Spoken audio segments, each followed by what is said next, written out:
Video பார்க்குற எல்லாருக்கும் வணக்கம் நண்பா. இது உங்கள் ரெஸ்லிங் கிங் தமிழ். நான் உங்கள் ரகுமான். இன்றைக்கி நம்ம சேனலில் பார்த்தீங்கன்னா இப்போ நடக்க போகிற ஜெர்மனில் நடக்க போகிற பேசின் பெர்லினுடைய கிக் ஆஃப் நடந்திருக்குது. அதை பற்றின ஒரு ஃபுல் டீட்டெயிலாக பார்க்க போகிறோம். ஸோ அதுக்கப்புறமா பார்த்தீங்கன்னா கோடி ரோட்ஸ் கெவின் ஓவன்ஸ் விஷயத்தில் ஒரு முக்கியமான விஷயம் கிடச்சிக்குது. சோலோ சிக்கவா பார்த்தீங்கன்னா பெர்லினுக்கு வரப்போகிறாராம். அது மட்டும் இல்லாமல் ரோமன் ரெயின்ஸ் பெர்லினுக்கு வருவாரா, இதே போல் நிறைய ரெஸ்லிங் செய்திகள் இன்றைக்கி இருக்குது. ஸோ இது பெர்லியத்தோடைய லாஸ்ட் அப்டேட்னால வீடியோ கொஞ்சம் லென்த்தாக இருக்கும். ஸோ அதனால் மிஸ் பண்ணாமல் பாருங்கள். நிறைய முக்கியமான அப்டேட்ஸை பார்த்தீங்கன்னா நான் அந்த வீடியோவில் உங்களுக்கு கொடுப்பேன். ஃபர்ஸ்ட் செய்தி நம்ம எதை பற்றி பார்க்க போகிறோம் அப்படிங்கிறதுக்கு முன்னாடி சேனலுக்கு ஃபஸ்ட் டைம் வந்துருக்கோங்க சப்ஸ்கிரைப் பண்ணி பெல் ஐக்கானை கிளிக் பண்ணி வச்சுக்கோங்க. தினமும் போகிற ரெஸ்லிங் செய்திகளை தமிழ் மொழியில் தெரிஞ்சுக்கோங்க. முதலாவதாக இந்த கிக் ஆஃப் WWE பார்த்தீங்கன்னா நடத்திருக்கிறாங்க. ஸோ இந்த கிக் ஆஃபில் நிறைய விஷயங்கள் நடந்திருக்குது. ஃபஸ்ட்டு மைக்கேல் கோல் வந்து ரசிகர்கள் எல்லாத்தையும் நாங்கள் ஜெர்மன் நாட்டுக்கு வந்திருக்கிறோம், அதுலேயும் ஜெர்மனுடைய கேபிட்டல் அப்படின்னா எல்லாருக்குமே தெரியும், அது வந்து பெர்லின் கிடையாது, அது பெல்ஜியம் அப்படின்னு. ஸோ பெல்ஜியத்தில் நடக்காமல் நாங்கள் வந்து இப்போ பெர்லியத்தில் நடத்துகிறோம் அப்படின்னா அதுக்கு முக்கிய காரணமே உங்களுடைய ஆதரவு தான். ஸோ அது மட்டும் இல்லாமல் அப்கமிங்ஸில் நிறைய ஷோஸ் வரும் அப்படின்னு சொல்லிட்டு ஸ்டார்டிங்கில் சிஎம் பாங்கை வரவேற்கிறாரு. சிஎம் பாங் வந்த உடனே எல்லா மக்களுமே பார்த்தீங்கன்னா அந்த சிஎம் பாங்குடைய தீம் மியூசிக்கை பாடுறாங்க. அதை பார்த்து ரொம்பவே சந்தோஷப்படுறாரு. நான் உண்மையிலேயே வந்து இந்த இடத்த ரொம்பவே நேசிக்கிறேன், எனக்கு ரொம்ப பிடிச்சிருக்குது, உங்களையும் நான் நேசிக்கிறேன் அப்படின்னு சொல்லிட்டு சிஎம் பாங் பேசுகிறாரு. ஸோ அந்த நேரத்தில் பார்த்தீங்கன்னா ட்ரூ மாக்கிங்டர் வராரு. ட்ரூ மாக்கிங்டர் வரும்போது சிஎம் பாங் சொல்லிட்டு பேரை சொல்லும்போது எந்த நாட்டுக்கு போனாலும் முட்டாள் ஜனங்கள் இருக்க தான் செய்கிறாங்க சிஎம் பாங்குடைய பேரை சொல்லிக்கிட்டு அப்படின்னு சொல்லிட்டு அவருடைய ஹீல்தனத்தை பார்த்தீங்கன்னா அங்கேயும் ட்ரூ மாக்கிங்டர் வந்து கால் பதிக்கிறாரு. அதுக்கப்புறமா டாமினிக் மிஸ்டிரியோ, லீ மோர்கன் 2 பேருமே வராங்க. அம்புட்டு சனங்க இருக்கிறாங்க. அம்புட்டு சனங்க மத்தியிலையும் 2 பேருமே லோலாயித்தனம் பண்ணுறானுங்க பாருங்க. உமா உமா உமா உமா எம்மா தாங்க முடியலப்பா. ஒருவேளை இந்தியாவில் இந்த மாதிரி ஒரு ஷோ நடந்து, இந்த மாதிரி ஒரு ப்ரெஸ் மீட் நடந்து 2 பேரும் செல்ஃபி புல்ல உம்மா உம்மா பண்ணால் என்ன ஆகும் யோசிச்சு பாருங்கள். இது நினச்சி கூட பார்க்க முடியலையப்பா. ஆலியா பட்டே அவுத்துட்டீங்க ஓடிடுவாங்க போல இருக்குது. ஸோ அப்படி பார்த்தீங்கன்னா 2 பேரும் குஜால் பண்ணிட்டு இருக்கிறாங்க. அது மட்டும் இல்லாமல் நாளைக்கு வந்து டேமியன் பீஸையும் டிஆர்எப்லையும் வீழ்த்தி நாங்கள் ஒரு மிகப்பெரிய கால்தனம் படைப்போம் அப்படிங்கிற மாதிரி பேசிகிட்டு இருக்கிறாங்க. எங்களுக்கு துணைய ஜட்ஜ்மெண்ட்டே இருக்குது, அவங்களுக்கு தனியாக என்ன இருக்குது அப்படிங்கிற மாதிரி பேசிட்டு இருக்கும்போதே அங்கே அவங்களோட தீம் மியூசிக் கேட்குது.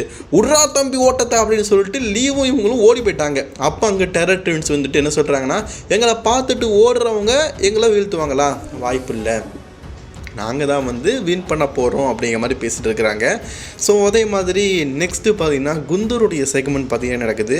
குந்தர் வந்த உடனே ஃபேன்ஸ் எல்லாம் பார்த்தீங்கன்னா கோந்தார் கோந்தார் கோந்தார் அப்படின்னு சொல்லிட்டு ஏதோ இந்த ராஜாவை கூப்பிடுவோம்ல அந்த மாதிரி பயங்கரமாக வரையிருக்கிறாங்க. குந்தர் வந்து ஏஷியன் நாட்டை சேர்ந்தவர், அதாவது ஜெர்மனுக்கு பக்கத்து நாட்டை சேர்ந்தவர். இப்போது நம்ம பக்கத்து நாடு பாகிஸ்தான், அதே மாதிரி பக்கத்து நாட்டை சேர்ந்தவர். இருந்தாலும் அவங்கள நேசிப்பாங்க.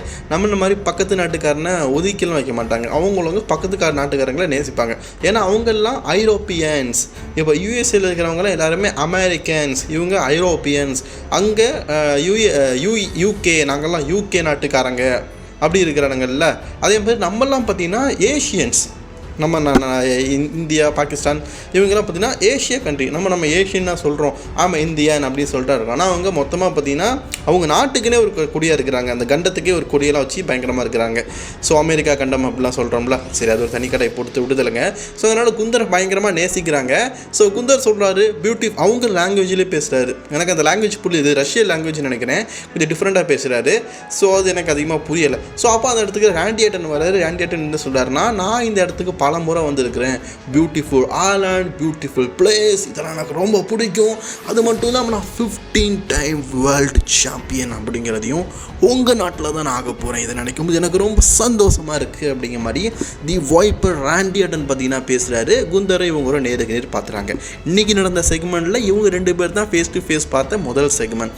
சரி, கெவின் ஓவன்ஸ்னு ஒரு பிராணி இருந்ததே, அது என்னாச்சுன்னு கேட்டிங்கன்னா, கெவின் ஓவன்ஸ் மற்றும் கோடி ரோட்ஸுக்கு ஸ்பெஷலாக பார்த்தீங்கன்னா அவங்க வந்து ஆல்ரெடி வந்து ஒரு ப்ரொமோ வச்சுட்டாங்க. 2 பேருமே ஃபேஸ் டு ஃபேஸ் மீட்டி பார்த்து ஒரு இன்டர்வியூ மாதிரி பண்ணிட்டாங்க. அதனால் இவங்கள பார்த்தீங்கன்னா ப்ரெஸ் மீட்டுக்கு கூட்டிகிட்டு வரல.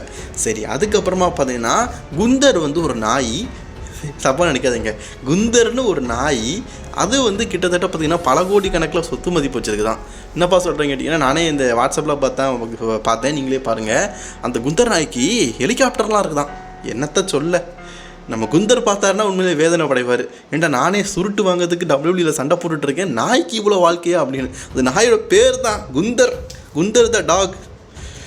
இவர் ரிங் ஜெனரல் குண்டரில், அவங்க வந்து டாக் ஜெனரல் குந்தர் போல இருக்குது.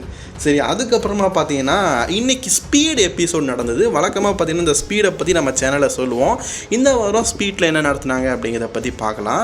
இந்த வாரம் பார்த்தீங்கன்னா ஆண்ட்ராய்டே வந்து அவருடைய ஸ்பீட் சாம்பியன்ஷிப்பை பார்த்தீங்கன்னா டிஃபெண்ட் பண்ணியிருக்காரு. அது நம்ம பீட்டனுக்கு அகேன்ஸ்டாக. இந்த மேட்ச்சில் பார்த்தீங்கன்னா ஆண்ட்ராய்டே சக்ஸஸ்ஃபுல்லி அவருடைய சாம்பியன்ஷிப்பை ரெயின்டைன் பண்ணிட்டாரு. இதை நான் ஏன் முக்கியமாக சொல்கிறேன்னா, இன்னொரு முக்கியமான விஷயம், ஸ்பீடுக்கான டோர்னமெண்ட்டை பார்த்தீங்கன்னா டபிள்யூபிள்யூலேருந்து ரிலீஸ் பண்ணியிருக்கிறாங்க உமன் டிவிஷனில். ஸோ நிறைய டோர்னமெண்ட் இருக்குது. நெக்ஸ்ட் வீக் பார்த்து வெல்கேரியாவுக்கும் நம்ம யோஸ்காய்க்கும் அந்த ஸ்பீட் சாம்பியன்ஷிப்புக்கான ஒரு குவாலிஃபை மேட்ச் இருக்குன்னு சொல்லியிருக்கிறாங்க. எல்லாருமே மெயின் டிவிஷனில் மெயினாக இருக்கிற உமன் ரெஸ்லர்ஸை தான் ஸ்பீட் டிவிஷன்லையும் போட்டிருக்கிறாங்க. ஸோ அதுக்கப்புறமா சோலோ சிக்கவா இன்றைக்கி பேசின விஷயம் எல்லாருமே ஷாக்கிங் ஆக்கியிருக்குது. என்ன சொல்லியிருக்காருன்னா, பேசின் பெர்லினில் பார்த்தீங்கன்னா நான் வந்துட்டேன், அது மட்டும் இல்லாமல் எனக்கு வந்து அன்டிஸ்பியூட்டட் டபிள்யூடபிள்யூ சாம்பியன்ஷிப் வேணும் அப்படிங்கிற மாதிரி சொல்லியிருக்காரு. கெவின் ஓவன்ஸுக்கும் கோடி ரோட்ஸுக்கும் அன்டிஸ்பியூட்டட் டபிள்யூடபிள்யூஇ யூனிவர்சல் சாம்பியன்ஷிப் நடக்குது.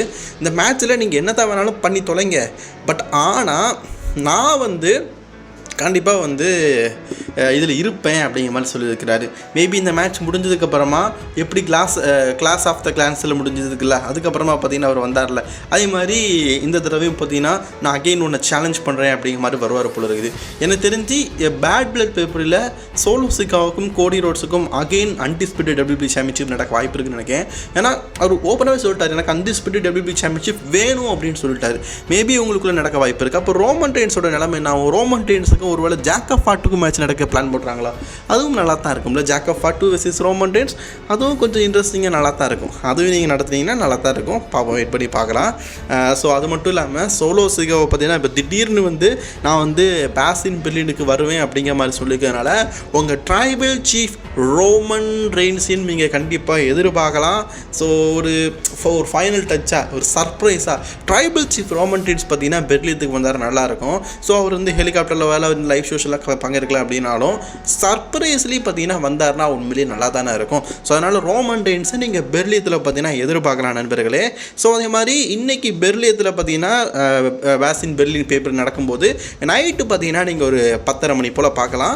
ஆல்ரெடி சொன்னது தான், லைவாக நீங்கள் மேட்சஸ் மட்டும் பார்க்கணுன்னா 11:30 மணிலேருந்து பாருங்கள். 10:30 மணிலேருந்து கிக் ஆஃப் ஆரம்பிக்கும். நம்ம ரசலிங் கிங் தமிழ் ஓஜி அப்படிங்கிற ஒரு சேனல் வந்து, அந்த சேனலோட லிங்க் கீழே டிஸ்கிரிப்ஷனில் தந்துருக்கிறேன், கமெண்ட் பாக்ஸில் தந்துருக்கிறேன். அதில் தான் இன்றைக்கி ஸ்மாக்டவுனுடைய ரிவ்யூவே போட்டிருக்கிறேன். ஸோ அந்த சேனலை நீங்கள் சப்ஸ்கிரைப் பண்ணி வச்சுக்கோங்க. பிகாஸ் இன்றைக்கி நைட்டு 8 to 8:30 நம்ம வந்து லைவ் போட போகிறோம். 8 to 8:30னா 8 இல்லாட்டா 8:30 நான் ஸ்டார்ட் பண்ணுவேன்.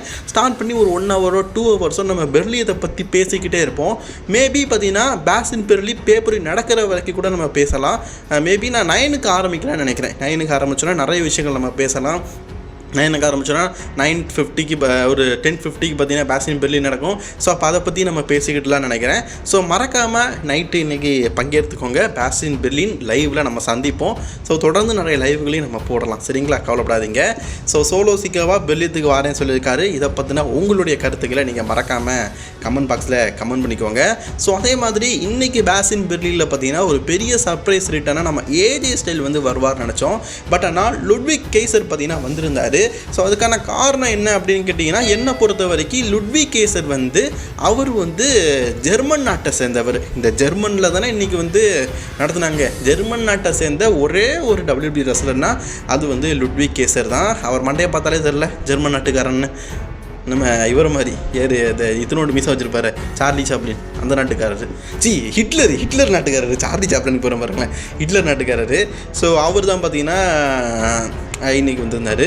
அவங்க பேச்சே வித்தியாசமாக இருக்கும். நம்ம கேசர்லாம் பேசுகிறாருல, லுட்விக் கேசர் ஜென்டில்மேன் அந்த மாதிரி இழுத்துடுச்சு தான் பேசுவாங்க. ஸோ அதனால் அவர் பார்த்தீங்கன்னா யூஎஸ் சாம்பியனுடைய ஓப்பன் சேலஞ்சுக்கு வந்திருந்தார். ஒருவேளை இன்றைக்கி அவர் வின் பண்ணியிருந்தாருன்னா யூஎஸ் சாம்பியன்ஷிப்பை கலத்தி விட்டுட்டு யூரோப்பியன் சாம்பியன்ஷிப்பை கொண்டு வந்திருப்பார். அவர் ஆல்ரெடி அதான் சொன்னார், இன்றைக்கி நான் வின் பண்ணி நான் யூரோப்பியன் சாம்பியன்ஷிப்பை கொண்டு வருவேன்னு. பட் நான் அவரால் முடியலை. பரவாயில்லப்பா, லுட்விக் கேசர் வந்து இந்த வாரம் நடக்க போகிற மண்டே நைட்டால் இன்டர்கண்டக்டல் சாம்பியன்ஷிப் ஆனால் நம்பர் 1 கண்டெண்டர் அந்த குவாலிஃபை மேட்சில் இருக்கார். இதில் குவாலிஃபை இல்லாமல் டேரெக்டாக யூஎஸ் சாம்பியன்ஷிப் ஆகும் போது தோற்று போயிருக்காரு. ஒரு பெரிய விஷயம் தான். சரி, இன்டர்கண்டக்டல் சாம்பியன்ஷிப் இதுலையாச்சும் இது ஜெயிக்கிறாரா அப்படிங்கிறத நம்ம வெயிட் பண்ணி தான் பார்க்கலாம். சரி, எல்லாரும் ரெஸ்லிங் கிங் தமிழுடன் துணைந்துருங்க. ஸோ இது மாதிரி நம்ம பெய்லி அக்கா பார்த்தீங்கன்னா இன்றைக்கி நடந்த ஃபைட்டிங் நைட்ஸ் மேட்டரில் நம்ம எல்லாருக்குமே சர்ப்ரைஸ் கொடுக்கணும்னு சொல்லிட்டு வந்தாங்க. ஐயோ நாங்கள் பெருசாக சர்ப்ரைஸ் ஆகிட்டோம்ப்பா. அந்த மேட்சை வந்து இன்றைக்கி ஸ்மாக்டவுனை பொறுத்த வரைக்கும் அந்தளவுக்கு நல்லா இல்லை அப்படிங்கிறது தான் என்னுடைய ஒப்பீனியன். ஏன்னா ரோமன் ரெயின்ஸ் இல்லை, பிளட் லைன் செக்மெண்ட் இல்லை. ஸோ எல்லாருமே அவங்க பேசின் பெர்லின் அப்படிங்கிறனால தேவையான ரெசல்ஸ் மட்டும் கூப்பிட்டு வந்துட்டாங்க போல இருக்குது. அஃப்கோர்ஸ் நம்ம ரோமன் ரெயின்ஸை கூட கூப்பிட்டு வந்தாங்கன்னு தெரியல. பேசின் பெர்லியத்தில் நான் எதிர்பார்க்கலாம், நான் கண்டிப்பாக 100% வருவார் அப்படின்னு சொல்லி நான் எதிர்பார்க்கலாம். உங்களை மாதிரி ரசிகனா எதிர்பார்க்கலான்னு சொல்கிறேன். அதனால் 100% வருவார்னு சொல்லலை. திடீர்னு அவர் வராமல் என்னப்பா நீ சொல்லிட்டு வரலையே அப்படின்னு சொல்லிட்டு என்கிட்ட சண்டை போடக்கூடாதுல்ல, அதுக்காக சொல்லிட்டேன். சரி, நைட்டு இணைந்திருங்கள் ரெஸ்லிங் கிங் தமிழ் OG சேனலுடன். அதில் நான் உங்களை லைவில் சந்திக்கிறேன்.